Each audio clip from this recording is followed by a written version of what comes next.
Hello and welcome back. My name's Jess, this is the Scapegoat Club, and today I want to talk about how debilitating mental illness really is.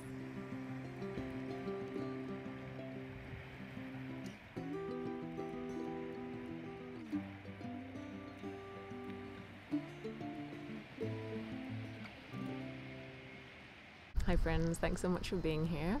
I really appreciate it. And just in advance, today's topic is a little bit is serious.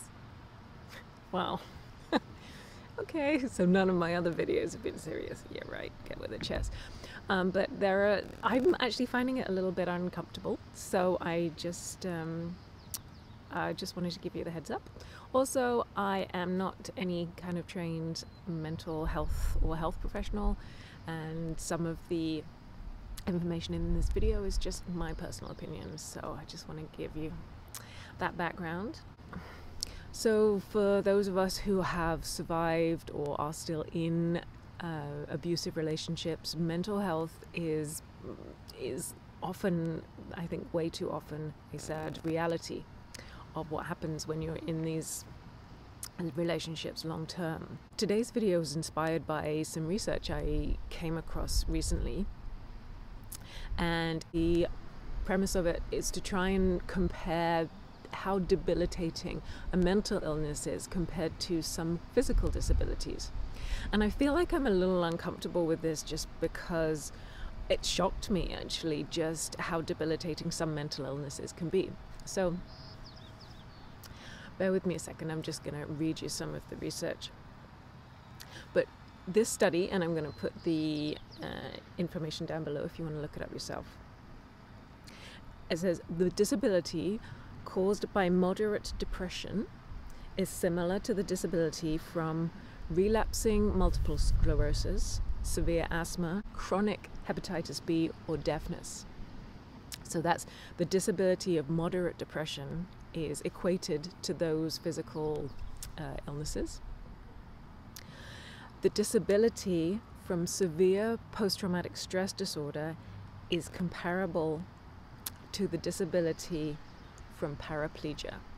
And I wanted to talk about those two things because I have suffered from depression and PTSD as a result of my abusive family relationships. And just, I'm really uncomfortable because I'm not saying that I had severe PTSD. I don't know what the severity was. I don't know what the severity of my depression was or is. And I also am aware that that there is a difference between hopefully having a mental illness which may be treatable versus something like paraplegia, which is irreversible. So if you're watching this and you are affected by those physical challenges and you are mad at me for saying this, then I totally get it, because you're like, it's not the same. That's one of the reasons I'm uncomfortable with this video, because I feel that it's not, in those ways it's not the same. But having said that, this research has come out and said basically that a lot of that mental illnesses can be very, very debilitating.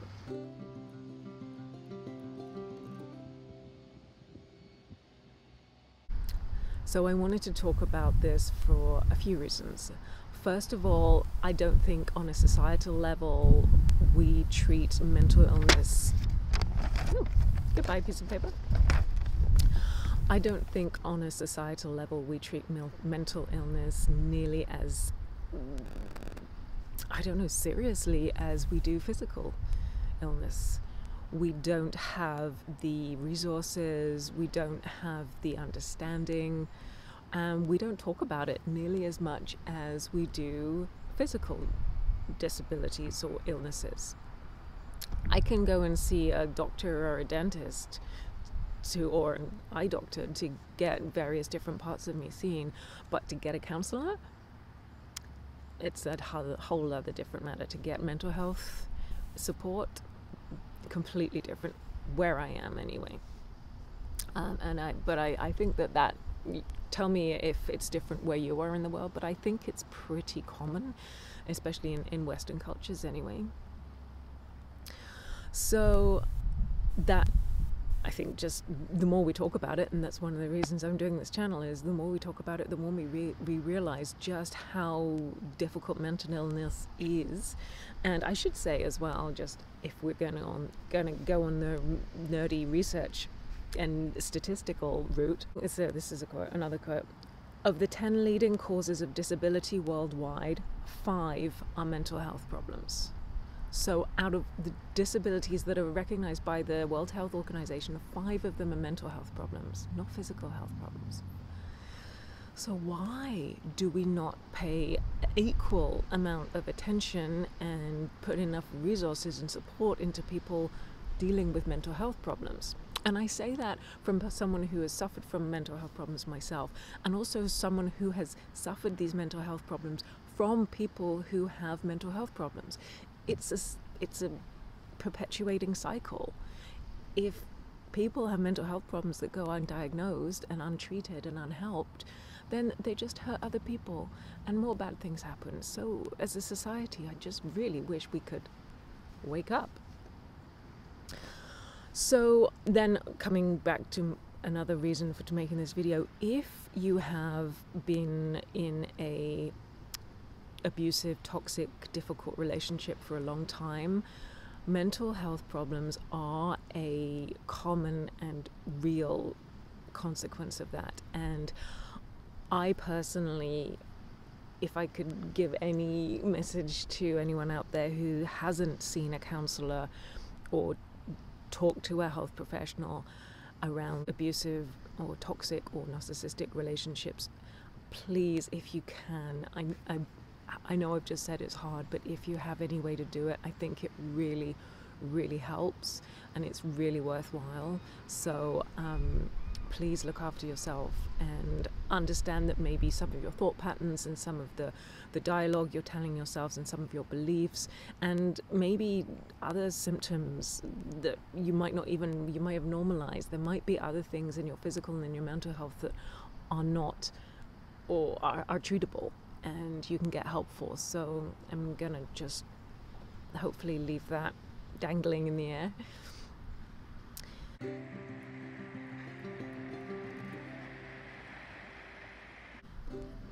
And the last reason I wanted to talk about it, I think, is from the perspective that if we're talking narcissism, which I do on this channel, narcissism or narcissistic personality disorder is a mental health problem. It's a mental illness.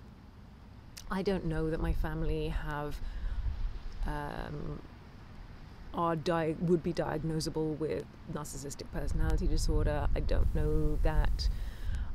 I do believe that they show narcissistic behaviors regularly, and if my parents had been able to access help, then maybe my story would be a lot different.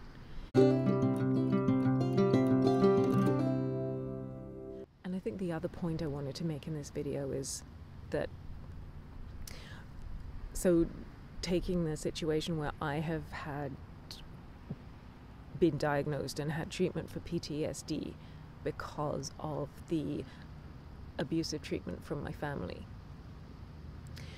If PTSD, I'm not saying that I had severe PTSD, but if it can get to the point of being so disabling as some kind of paralysis, physical paralysis, why in the hell are we not waking up as a society and talking about this?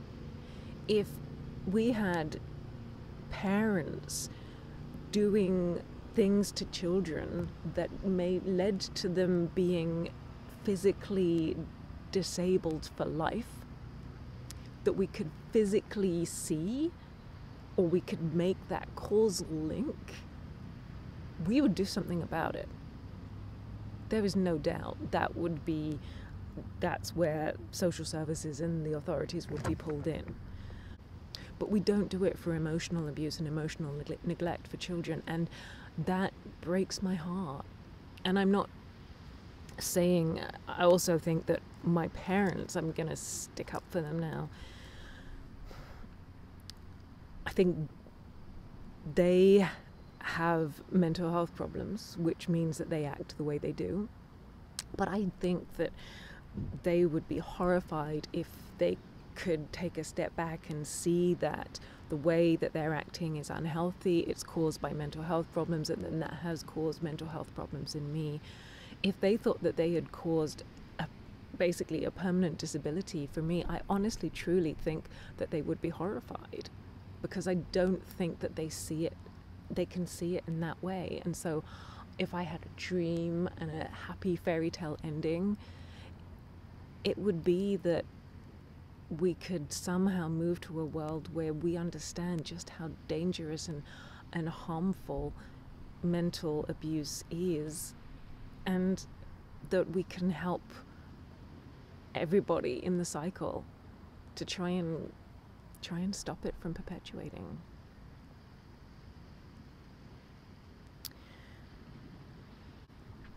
So that's it from me, my friends.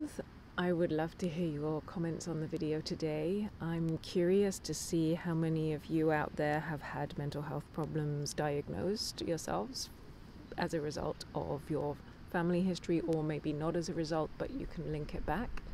I'm just curious. If I don't think that I'm special, so I'm interested to know how many of you guys actually know that you have any kind of diagnosis.